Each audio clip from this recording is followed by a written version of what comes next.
good afternoon. Thanks again to you all for being here today. My name is Josh DeMoritz. I'm the Director of State Government Affairs at ConocoPhillips.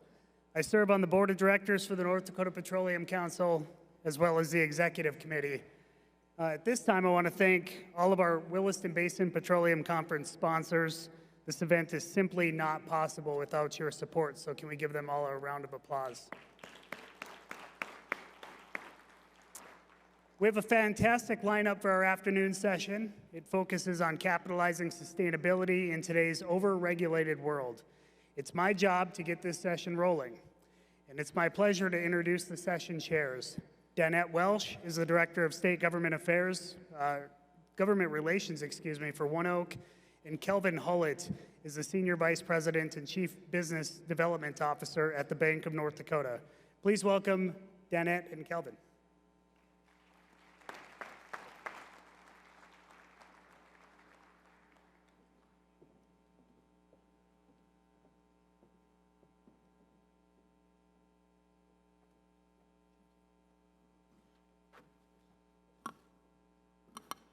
Well, good afternoon, and thank you so much, Josh, for that introduction. I think that over the course of the next 90 minutes, we have a very interesting session for you, capitalizing on sustainability. As we talked about this session and getting ready for it for the last actually few months, we really talked about North Dakota's approach and the idea of how do we move from playing defense to offense? How do we make sure that our products compete in a carbon-managed world? And so over the course of the next 90 minutes, we're going to talk about some tactical things, and we're also going to talk some about the philosophical approach that we're taking. And so today, I get to introduce our first speaker, which is Stacy Tschider. And I always like to tell a bit of a story about how we got here. And so it might seem a little bit odd that we're going to be starting out a presentation today with a company that's most recently been in the news for purchasing a coal-fired power plant and a 400-megawatt wind farm that they're working on. But it really demonstrates our state's commitment to maintaining and enhancing the fossil fuel industry. And let me give you just a little bit of the background about Rainbow Energy and Coal Creek Station. In May of 2020, Great River Energy announced that they were going to be closing Coal Creek Station, which is a 1,150 megawatt baseload facility. It would have impacted about 650 workers, devastated that regional economy, and impacted the baseload generation of America. Rainbow Energy stepped forward and said that they were interested in purchasing the power line and the plant, but finding the ability to get funding on the open market not that readily available. And so the state closed ranks with Rainbow, and we coordinated a transaction through the Bank of North Dakota in cooperation with the North Dakota Transmission Authority and the State Investment Board, utilizing the Legacy Fund to provide a facility of $150 million for the purchase of the facility by Rainbow Energy. I think the second part that as we think about Rainbow and Coal Creek Station is that in many ways, if we think about who we are today, it was really when the resource of coal started being developed in the 1970s that some of the philosophy was laid forth. In particular, in October of 1973, it was Governor Art Link who made a speech, and I'm going to read his words because I think they still ring true today. And it's a lot of the philosophy I also see with our friends at Rainbow. So Governor Link said, "We do not want to halt progress. We do not plan to be selfish and say North Dakota will not share its energy resource. We simply want to ensure the most efficient and environmentally sound method of utilizing our precious resources for the benefit of the broadest number of people possible. And when we're through with that and the landscape is quiet again, let those who follow and repopulate the land be able to say our grandparents did their job well. The land is as good, and in some cases, better than before." Stacy Tschider is the founder and CEO of Rainbow Energy. Words I use to describe him are visionary, tenacious, and entrepreneur. His portfolio in the North American markets have over a quarter century of prominent success in leading the wholesale electricity and natural gas, retail natural gas, propane, oil, and real estate industries. Please help me welcome Stacy Tschider.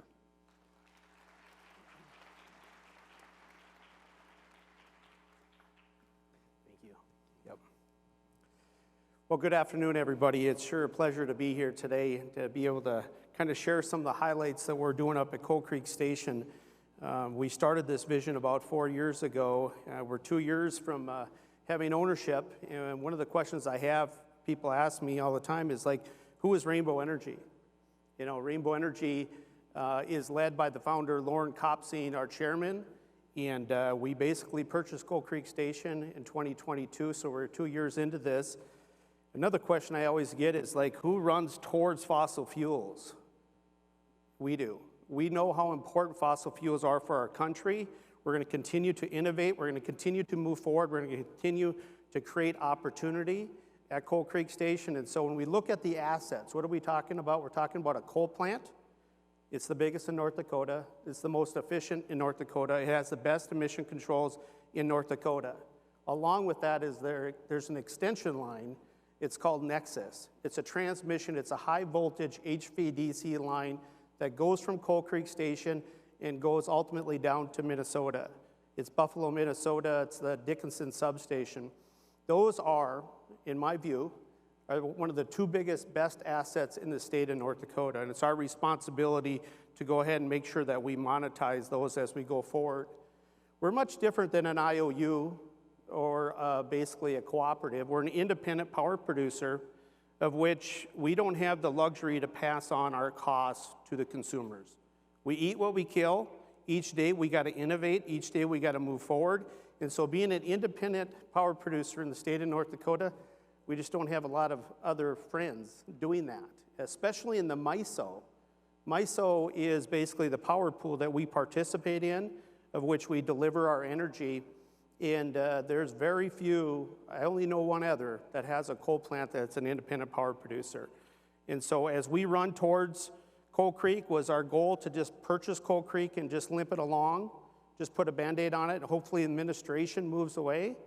The answer is no. We need to innovate through things, and I'll go through that vision here just in a little bit, but it's really important to understand, and as the congressmen were talking about, there's a lot of challenges in this space. And there will continue to be challenges, but one of the things that I find is interesting, or the best thing, is that North Dakota is open for business. We have a lot of support in North Dakota. We understand the importance of fossil fuel, and it's so exciting to be born and raised from Bismarck. And so we don't have any load, meaning that we don't sell to end-use customers like retail. We're a generator. So it's a little bit different than a vertically integrated utility. Our partners, which are extremely important, and that starts with North American Coal. North American Coal is our fuel supplier at Falkirk Mine. It represents about 60% of our cost associated with running Coal Creek Station. It's extremely important that we continue to foster that relationship. Great River Energy was the prior owner.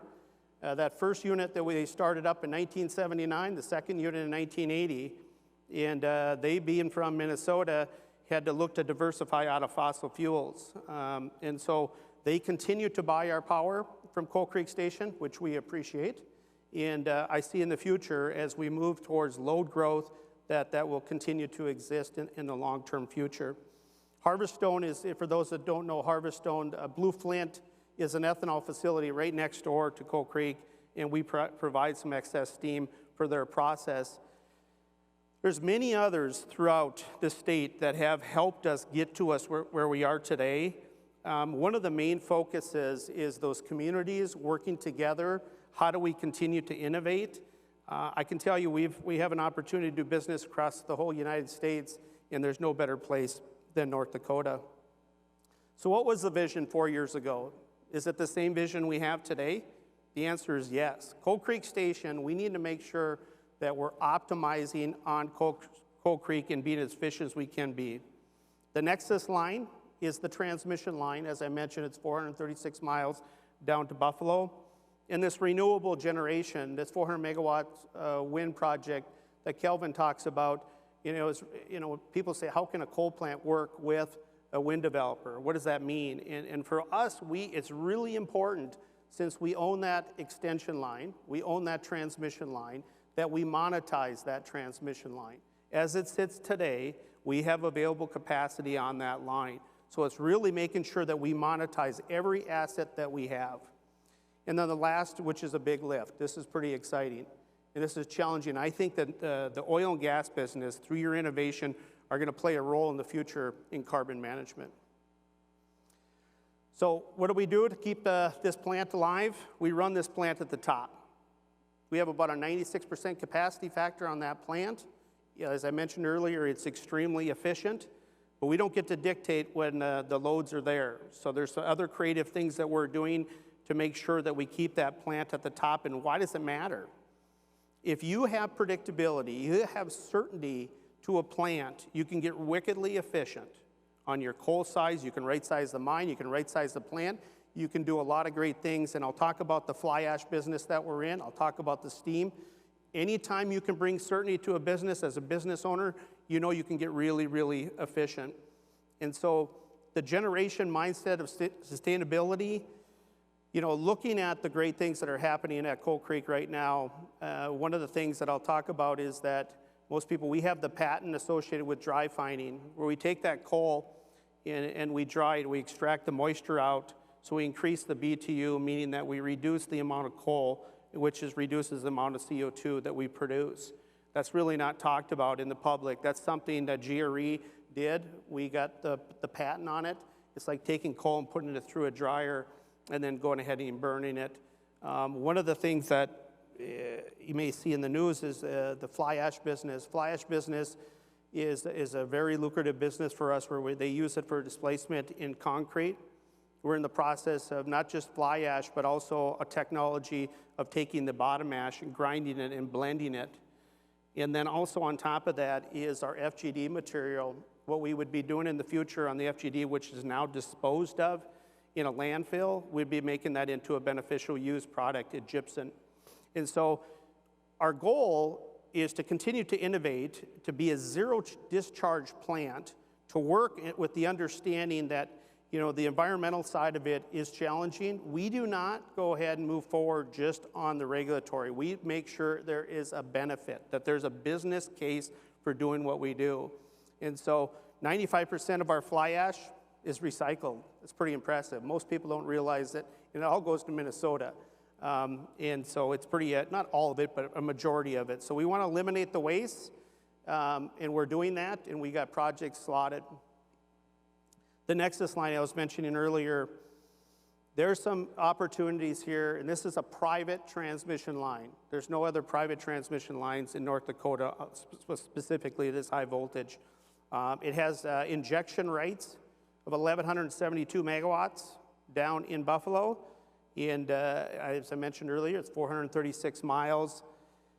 This is a really important thing, and for those that aren't from North Dakota, we are blessed with tremendous amount of resources in North Dakota. It's oil, it's gas, it's coal, it's electricity, it's green, it's all the above, but we don't have the usage. And so one of the things as we look at challenges in the future is like, how do we bring industry to the state of North Dakota? It's a great place to live, a great place to raise kids, and we got all the resources. So we need to continue to drive towards using our resources in the state of North Dakota. And so that's something that this transmission line, there's some opportunities also in the future on enhancements. To build a pipeline, difficult. To build an oil pipeline, crazy difficult. To build transmission, crazy difficult. Infrastructure-wise, with this administration, everything is extremely difficult. So we see the opportunity as modernizing existing infrastructure. It could be transmission pipelines. That is really going to be important as we navigate the high demand on electricity in the future, but also natural gas. I will tell you the natural gas, although it doesn't look that great today with prices, I'm extremely bullish on the future of natural gas because nobody's talking about building a coal plant. Nobody. The only way they're going to go ahead and manage this going forward is through natural gas, because any coal plant that is built has to have carbon capture on it. And that can be very, very, very expensive. So carbon management, this is one, as being the biggest producer of CO2 in the state. It was something that prior to us purchasing Coal Creek Station, we made the decision to do a feed study on carbon capture. Talk about a lift, right? And through our friends at the ERC and many other partners are working together to see how do we solve this. Ming Koda, Mac McLennan, the CEO over there, has been working on this for 9 years. The importance of keeping these baseload generators in place, I can tell you right now, it's extremely important for today, but wickedly important for the future. We're going to need more baseload generators in the future, and where are we going to get that from? It's not going to come from renewables. It will not. Renewables are an intermittent resource. They'll always be an intermittent resource. I don't care if you're talking battery, I don't care if you're talking solar, or if you're talking wind. They will not provide the reliability, the safety that we need, and the security in our country going forward. So it's going to be really important that there's a lot of people out there looking at how do we go ahead and maintain what we have and move forward. I'll give you a quick highlight of, in the last, since 2021 to 2023, there was 37,000 megawatts of coal that came offline. At a time where we should be adding, we're subtracting. And so that's something that the carbon management side of it, we're in the feed study. We're going to be finishing the feed study and rolling into a bridge study. We talk about what this thing called the IRA, Inflation Reduction Act. Actually, all it did is increase inflation, period. And so all you are familiar with what you're seeing across the board at 20 or 30%. What we're seeing in some of the space is 1, 2, even 3 times the cost of some of these projects. And so we do need, as the congressmen were talking about, how important it is for us. Elections have consequences. This coming election is vital for our industry. And I'm hoping in the future, as we work towards carbon management, the oil and gas side, they know how to solve problems. They have for many, many years. And so how do we work together with this product? And I look at when they commoditize CO2, of which they've done, they've given us a carrot, not a stick, no tax on carbon, but a carrot, the 45Q. I struggle right now when I look at 45Q and I say, what does $85 mean? It's very difficult with these numbers right now. We're going to have to see some shifting, some movement, but people will figure it out. One of the things that as an entrepreneur company, we have to continue to innovate every day. Like I said earlier, we do not have the luxury to say, oh, here are the costs, I'm going to pass it on to the consumers. So that's very important for us to stay hungry. And so I'm really excited to be a part of this team. We were also successful at getting a grant from the DOE that's called Carbon Safe Grant. I think it's about $47 million on our sequestration side for our storage side of CO2, which will start coming up here the next winter on our seismic work. So that basically wraps up my presentation. Hopefully today, through Kelvin with his wonderful questions, and I'm sure it'll be interesting to hear how is Rainbow managing through the challenges that are there, specifically with the EPA and this ESG, and how do we look at things? And we really do look at things as a business opportunity. It has to be a business opportunity. Economics need to play a role. Our country was built on low energy costs. We have the competitive advantage across the world. Don't give it up. And I heard that from the congressman on how important, but it doesn't get emphasized enough on how important low energy costs are. And you need these baseload units. You need fossil fuels. You need oil. You need natural gas.